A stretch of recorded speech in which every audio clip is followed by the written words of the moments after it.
Lepo pozdravljeni v oddaji 7. Ali veste, da bomo letos prikrajšani za 4 dela proste dni? Pozanimali smo se še, kaj bodo za ljudi pomenile nove skupine terapevtskih zdravil.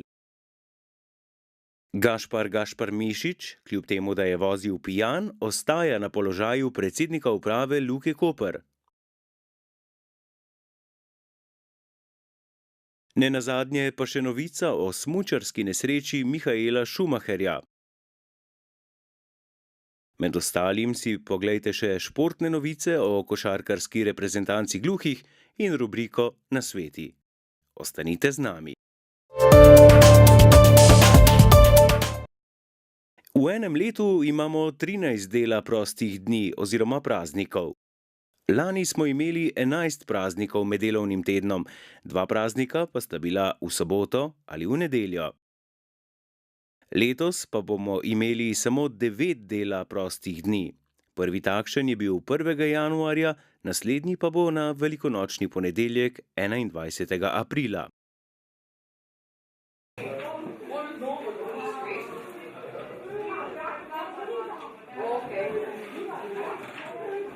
Članarina pa staro izkaznico moraš prinesti, dobiš novo. Ja?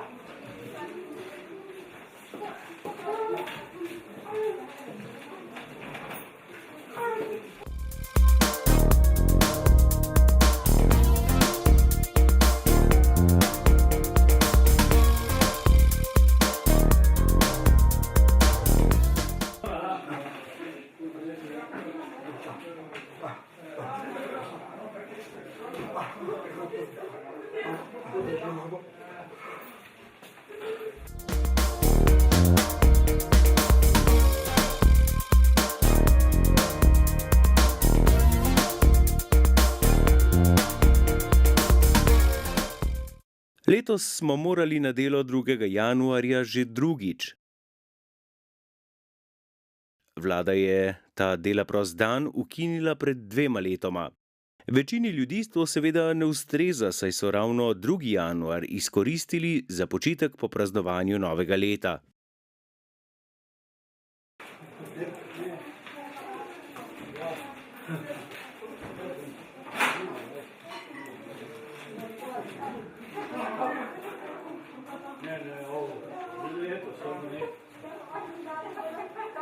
Naslov po projekciji je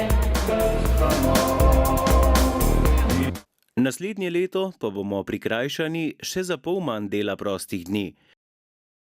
Teh bo v letu 2015 le 6.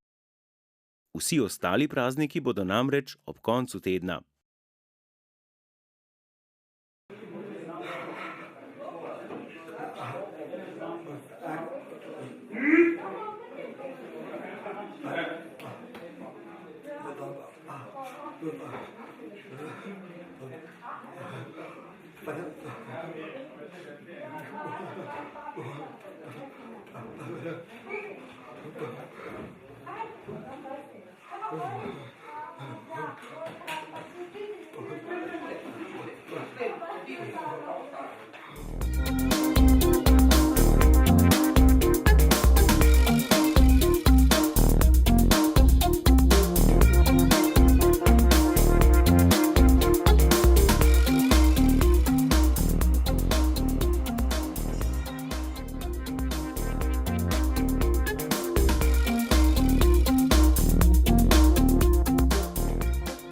Če poenostavimo, letos bomo imeli 252 delovnih dni, a bomo pa imeli 5 podaljšanih vikendov. Za prvomajske in božične praznike bomo prosti celo 4 dni skupaj.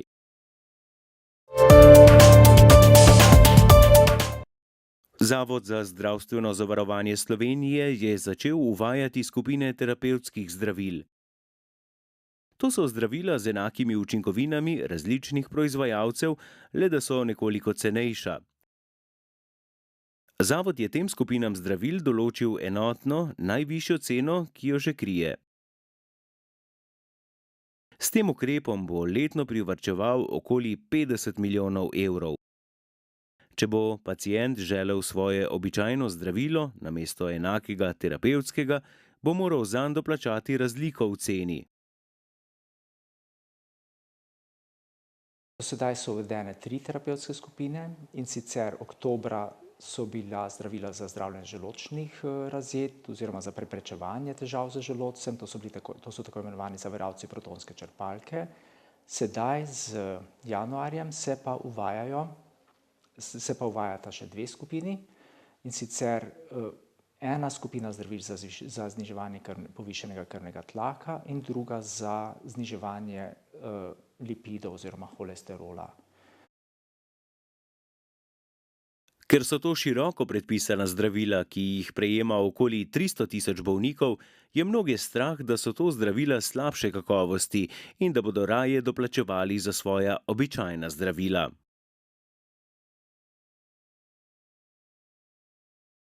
Bojazen pa je tudi zaradi doplačila samega.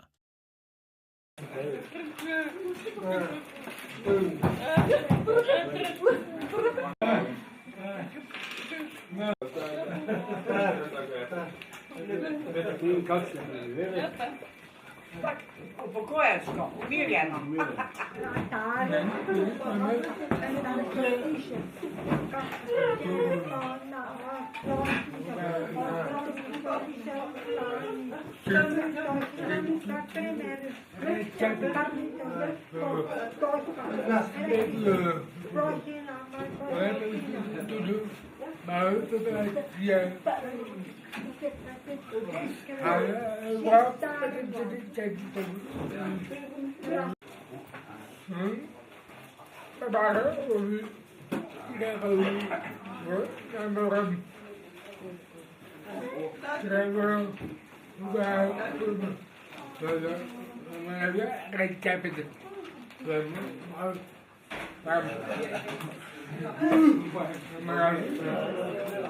Več kot polovica doplačil je pod 1 evro.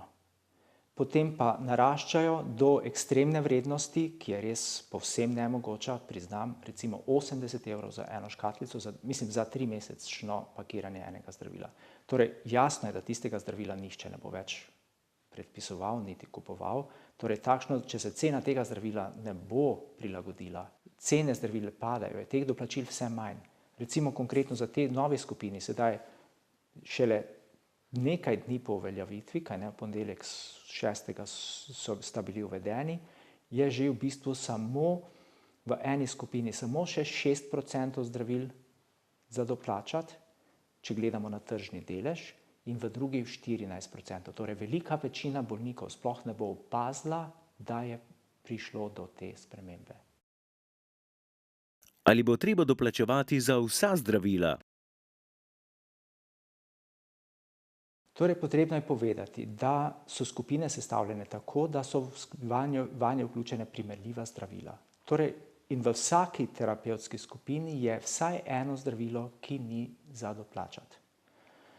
To pomeni, da če nekdo ni pripravljen doplačati ali objektivno ne more doplačati zaradi socialnih razlogov ali česarkoli, torej, če doplačilo ne pride v poštev, mu bo zdravnik vedno našel ustrezno alternativo. Če pa je zaradi zdravstvenih razlogov ni sposoben najti, torej, da je recimo eno samo zdravilo tisto, ki je za bolnika edino možna izbira, zaradi alergij, zaradi neprenašanja resnih stranskih učinkov, karkoli, potem lahko zdravnik temu bolniku omogoči, da dobi to isto zdravilo brez doplačila. V tem primeru zdravnik na zdravstveni karton zapiše nezamenljiv. Kljub zagotovilom zavarovalnice zastopnica pacientovih pravic opozarja: Vsako zdravilo, četudi je iz podobne skupine, za vsakega pacienta ni dobro. To je prva recimo težava, ki nekako zadeva strokovni del. Druga težave so pa malo bolj možno praktičnega. Danes, ko prideš ti v lekarno, dobiš samo tisto zdravilo, ki je napisano na receptu. Zdaj, ali boš doplačal, ali boš pa vzel recept in se boš vrnil k zdravniku. To že recimo pomeni lahko eno kršitev pacientove pravice, spoštovanje njegovega časa, a ne? Zoretovo skrbi tudi usklajevanje cen zdravil vsaka 2 meseca. To bi lahko v teoriji pomenilo, da bo en bolnik danes dobil eno zdravilo, čez 2 meseca bo pa spet drugo zdravilo kot referenčno in najcenejše, pa bo dobil spet drugo zdravilo. V glavnem so to kronični bolniki, ki so starejši bolniki, ki so navajeni na svoje zdravila, ne samo na učinkovitost.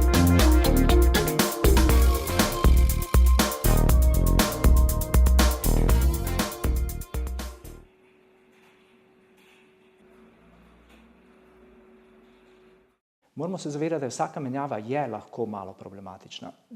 Radi pozabljamo.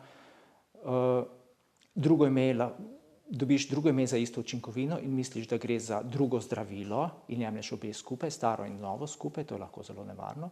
Torej vsaka menjava zdravil mora biti zelo dobro obveščena.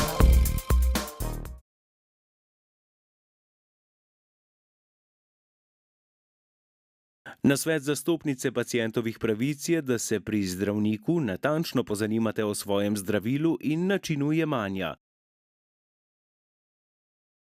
Najbolje bo, da zdravnika obiščete s tolmačem. V lekarni namreč ne bo mogoče zamenjati terapevtskega zdravila za zdravilo z doplačilom, zato se boste morali vrniti po nov recept. Predstavnik zdravstvene zavarovalnice je zaključil, da se v prihodnje ne bomo mogli izogniti doplačevanju zdravil. Vendar le za tiste skupine zdravil, kjer so na razpolago tudi brezplačna nadomestna zdravila.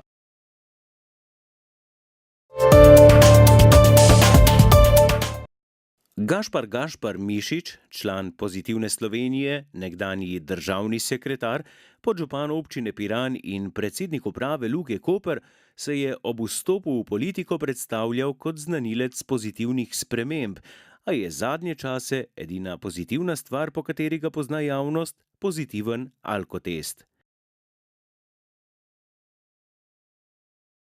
Zaradi vožnje službenega vozila pod vplivom alkohola so mu že odvzeli dovoljenje za uporabo službenega avtomobila. Vprašanje pa je, kako bo z drugimi disciplinskimi ukrepi. Ali nismo pred zakonom enaki vsi?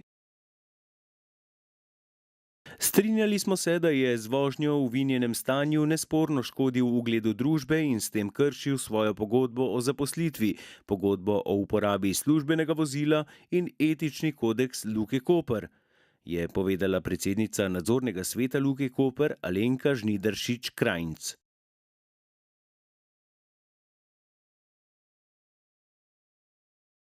Njen poskus razrešitve Mišiča s čela uprave je spodletel zaradi nesklepčnosti, potem ko so 4 člani uprave zapustili sejo. Gašparja Mišiča so nameravali razrešiti zaradi nesposobnosti vodenja poslov in drugih ekonomsko-poslovnih razlogov. Ob odstopu z mesta državnega sekretarja septembra leta 2013 je Mišič povedal, da je nad politiko razočaran in da gre zato v gospodarstvo, kjer je že prej uspešno ustvarjal svoje premoženje. Ne vem, koliko od vas ve, da je gospod Mišič sicer precej premožen človek, a o tem kdaj drugič.